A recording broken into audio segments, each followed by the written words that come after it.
ready to keep you company wherever you are. Carte Blanche, the podcast, brings you immersive, hard-hitting stories anytime, anywhere, every week. It's Monday, and that means we have another installment of the WholeWeek wrap with Daily Maverick and Carte Blanche. With us this week is Daily Maverick journalist Michelle Banda. Here's what's coming your way.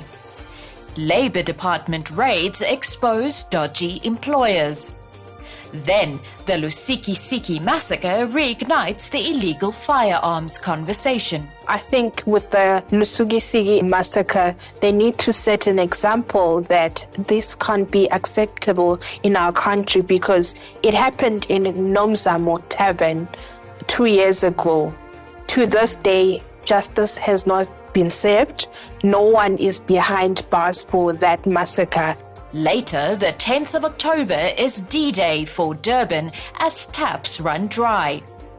And a fascinating study on how viable a universal grant could be in South Africa.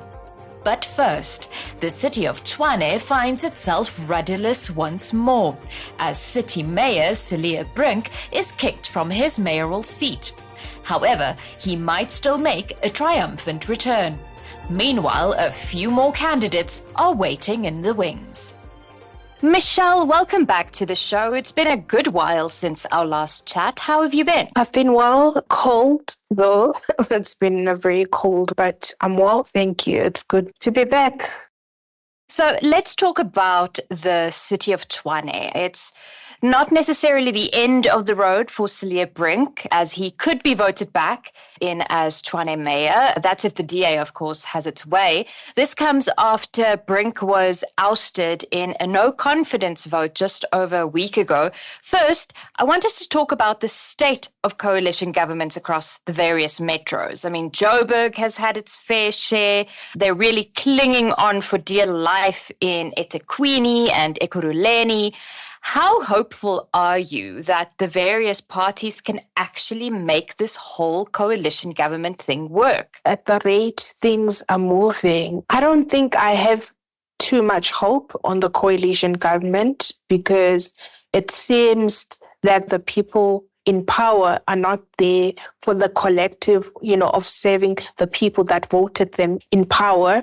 It's more about the politicking for me, more than the issues at hand that different municipalities face. So to an extent, that for me is just like a cause of concern. I'm worried as to, okay, if we sing it on a municipal level, what happens on national government if they can't find ground on local levels? So for me, it's not hopeful. I have no hope whatsoever. At the rate things are going right now, especially looking at Tshwane, it just seems like it's more of the same. There's infighting, bickering, threats of parties leaving the coalition government if they don't get their way. So I want us to look at the candidates vying for the mayoral position. There's, of course, Cille Brink, who, with Helen Zille's backing, I mean, we've all seen that really, really strongly worded letter, is fighting to get his job back. And then we have ANC candidates Kgosi Mayepa and George Machila.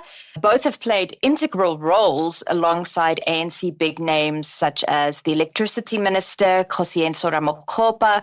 And then we also have Gauteng Premier Panyaza Lesufi's right-hand man from the sidelines. And I think they are probably the most hopeful out of everyone is Action SA with Dr. Nasipi Moya. And I found this quite laughable, but the party said that they believe they have been cheated out of the position of mayor of Tshwane.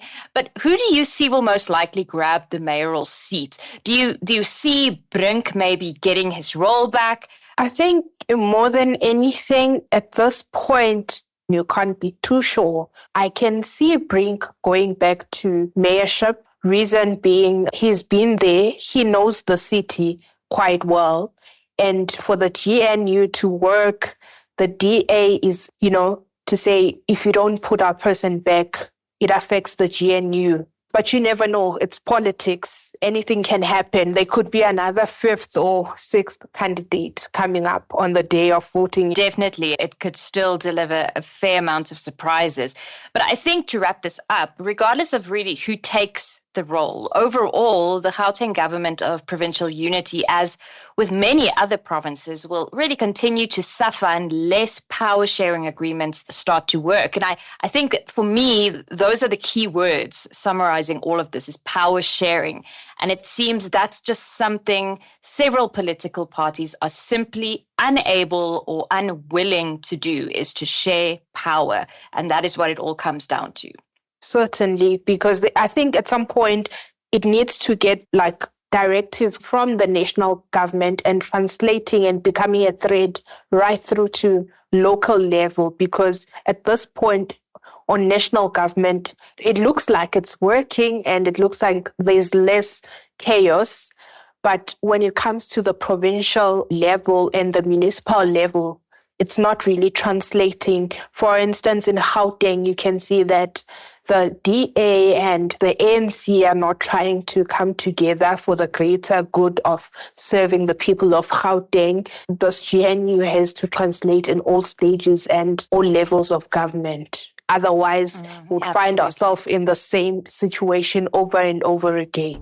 In September, popular Pretoria restaurant Babel made headlines following allegations of its owners mistreating employees and allegedly contravening labor laws.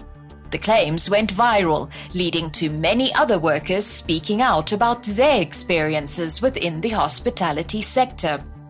The owners of Babel were subsequently arrested on various charges, but the conversation around unfair labor practices continues. In response, the Department of Labor launched a number of raids and inspections on various businesses across the country. Let's talk Operation Yazini. This is a series of blitz inspections, as the Department of Employment and Labour described it. And the raids come after Minister Meth announced in July that her department will be ramping up nationwide inspections, specifically targeting non-compliant employers. Now, the department provided feedback on these raids last week, and I understand that you were following that closely. What were some of the findings that came from this feedback session from the department? So some of the key points that came out of that was that the department actually undertook 2,681 inspections across the country, of which 49% of these inspections, the establishments or the businesses that were inspected were found to be non-compliant to various labor laws, including the minimum wage, basic working conditions, occupational health and safety, compensation for occupational injuries and diseases, the Unemployment Insurance Act, promoting fairness and protecting workers, and others. And the other aspect of it was the department establishing a way forward with these raids, because it seems, rather from the public perspective, they were reactive of what had recently happened, despite the minister having announced that they would undertake these prior to the reports about the Babel restaurant in Pretoria. I was about to say as well that I think the raids are especially relevant now, following that heated social media conversation around specifically unfair labor practices in the hospitality industry and restaurants. But I think a lot of people are perhaps asking why now? Because these complaints around unfair labor practices have been around for years. I mean, we've reported on it many times. Daily Maverick has reported on it numerous times. And some are saying that the department's been asleep at the wheel, really, when it comes to labor matters. And the only reason they're really talking about it now is because of the online discussions happening. So is this all for show? Having engaged with the department, for sure, it felt like they are rather reactive to what has happened than preventative. But at the same time, it doesn't have to take the department to conduct raids in order for businesses or establishments to be compliant. everyone has to come to the party as far as compliance is involved, because they can do the raids and the next day the businesses go back to, non-compliance. So it takes a lot more than that. It needs everyone to come to the same agreement to say, we want to do this, we want to do it right, because these issues, they're intertwined also with Home Affairs. 81 foreign nationals who did not have correct documentation have been arrested during these raids. So it says a lot about not just one department, but a lot of other departments, and just the interlink and the coordination that happens there. So as the minister said, they will recruit 20,000 more inspectors to deal with the situation, as they currently have about 2,000. And with these raids, you mentioned the arrests, but what else came from the raids? Because it's one thing saying we've identified all of these institutions and that they are not above board, but what is the department actually doing to address those failings? So they said they would be prioritizing the high-risk areas, and the areas that are high-risk are predominantly Gauteng, the Western Cape, and KZN. That's where the most inspections were done. They mentioned that employees are scared to report certain non-compliance issues because they're scared for their jobs. What happens to them after that? So just, a plan to increase inspectors and prioritizing high-risk areas through a profiling system. At the end of September, the country was rocked by the brutal killing of 18 people at 2 homesteads in Lusikisiki in the Eastern Cape. According to early reports, unidentified gunmen opened fire on the 2 homes, practically wiping out an entire family. At the time of this recording, no arrests had been made. The incident once again highlights authorities losing battle against illegal firearms, flooding our streets. So, could a UK initiative be the answer? Now let's move our focus to the Lusikisiki Massacre that really shocked the country just over a week ago. Last week, Wednesday, Police Minister Senzo Mchunu said arrests were imminent following the brutal killing of 18 people in Ngobozana village. The details coming to light are truly terrifying. One of the survivors told News 24 that the gunshots lasted for about 10 minutes, which I cannot even wrap my mind around. This is such a horrific story. It is indeed horrific, but at the same time, we are not surprised because the problem has long existed in the country and it has been happening, and there seems to be no solution whatsoever as to how do we deal with these illegal firearms. But also at the same time, we find that also the SAPS have an issue where they are losing their firearms. Their firearms are also being stolen. And sometimes you wonder, is it not the very same firearms that were stolen from them that are used to commit the crimes? Or where do these firearms come from? And I mean, we've seen that in the Western Cape as well with the gang violence there. Many of the guns there used by various gangs are stolen guns usually. We did a fantastic investigation last year sometime about stolen guns being taken from police storage, which is just crazy in itself.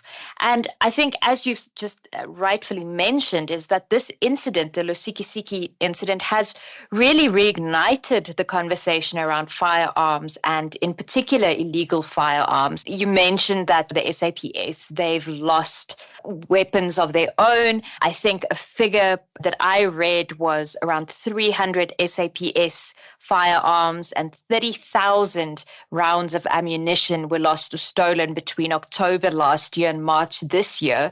So, I mean, clearly we need to address this issue because this is what is literally keeping the crime in our country running. I know there's been a growing emphasis also on gun confiscation and incentivizing the surrender of illegal firearms. The Mail and Guardian recently reported on successes of the UK's so-called zombie knives campaign, which I found very interesting. And that basically said that citizens are free to hand in their weapons, no questions asked, while also receiving some form of compensation. It's a small amount, but it's something. So do you think maybe a system like this could work in South Africa? Maybe you're right. Maybe that's what we currently need. And even so, I think with the Lusikisiki Massacre, they need to set an example that this can't be acceptable in our country, because it happened in Nomzamo Tavern 2 years ago. To this day, justice has not been served. No one is behind bars for that massacre. But we know that 16 people were killed and 7 were injured in that massacre. So the least they can do is set an example that this can't happen again, because if there is no solution, we are likely to see more of these things happening. eThekwini residents are in for a rough couple of months as a strict 12-month water rationing period comes into effect this coming Thursday.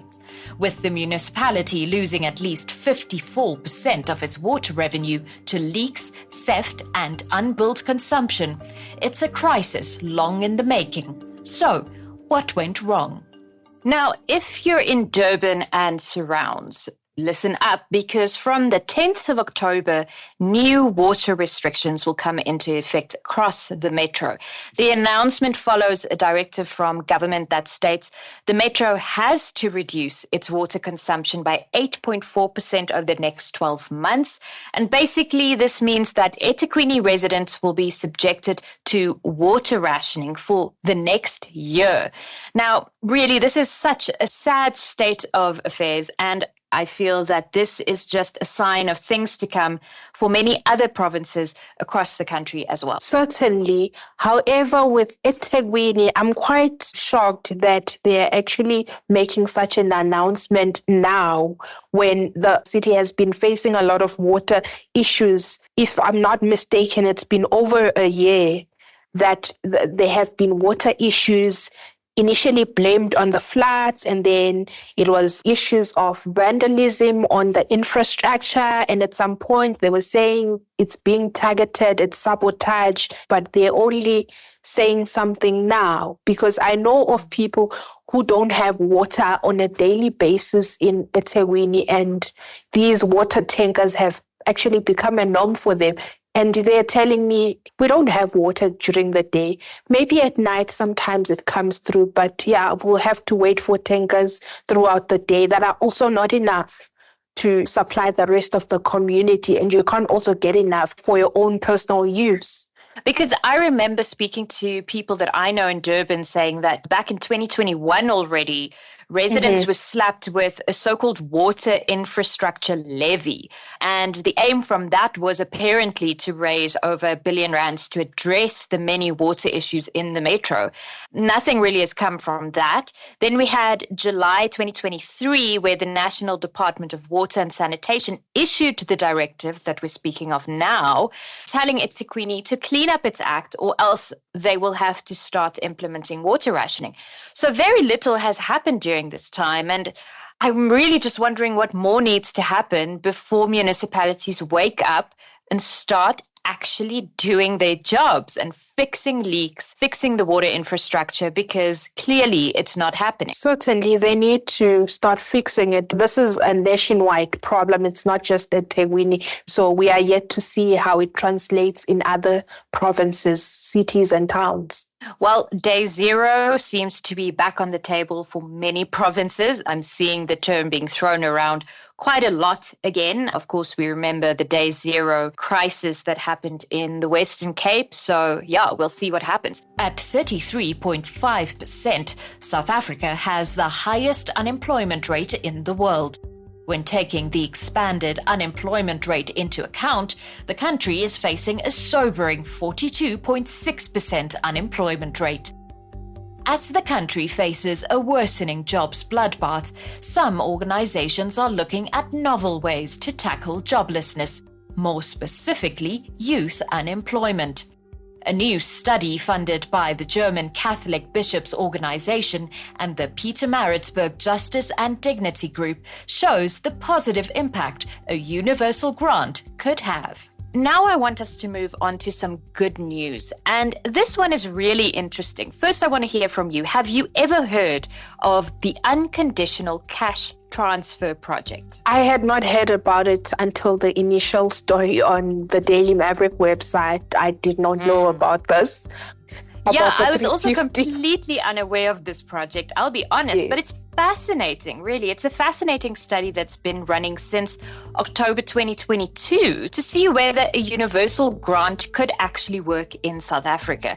And it's such a simple concept. So we have, for the past 2 years, 100 unemployed technical college graduates in KZN who have been given 2,000 rands per month to spend as they wish. There are no limits. They don't tell them you have to spend it on setting up a company. You don't have to spend it on groceries. They literally tell them do whatever you like with it.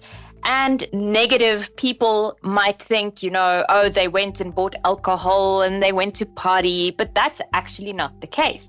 It was actually very interesting to see that the majority of the 100 applicants actually spent the money very wisely. I thought this was such an interesting study. It is quite interesting what people can do because, 2,000 to even speak of it, it's not much, but what people can do with that in comparison to the 350, 2,000 is quite a lot, and how they've tried and used it to regenerate the income and make it more for sustenance is quite amazing. But also, I'm quite interested as to why would they particularly select that group that has just recently graduated, Yeah, I think it was more because they are skilled in such a way that they can work on farms, they can become plumbers, they can do construction work, mechanics, the things that basically keep the economy running. So I think that's the primary reason why they selected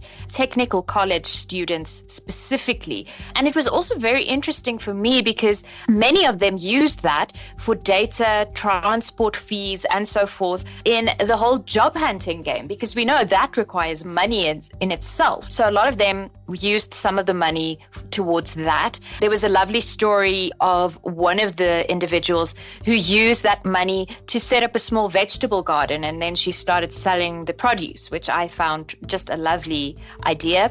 And overall, around 73% of the families involved in this study ended up saying that they no longer ran out of money at the end of the month. So it shows that that small amount really makes a massive difference in the living quality of people across the country. So maybe a universal grant is the way to go. I don't know. Certainly. Well, it's still an ongoing conversation, but I think it is a way to go. Give people the money and see what they can do. If they're not making good decisions about that money, then it's on them. But if they are, then that's good also for the country. Absolutely. Well, that brings us to the end of this week's WholeWeek Wrap. Michelle, it's been an absolute pleasure spending time with you, and I really hope you have a wonderful week further. Thank you so much for having me. Thanks for listening. Catch us again next week for another WholeWeek Wrap. Until then, why not join the conversation on Twitter, Facebook, and everywhere else? We always love hearing from you.